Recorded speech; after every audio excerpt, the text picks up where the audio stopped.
Hey everyone! Welcome back to our channel. Today, we're going to tackle a common household issue: how to get rid of lizards at home. These little creatures can be quite bothersome, but fear not. We've got some effective tips and tricks to share with you. So, let's jump right in. The first step in dealing with lizards is to prevent them from entering your home in the first place. Take some time to inspect your windows, doors, and any other potential entry points. Use sealants or weather stripping to close up any gaps or cracks. Lizards are attracted to insects, so keeping your home clean is crucial.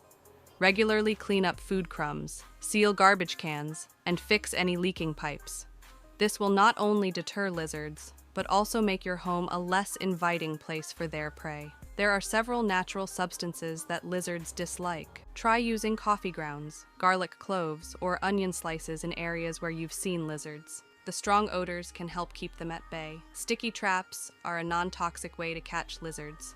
Place them along walls, corners, or any areas where you've spotted them. Just remember to check and replace them regularly.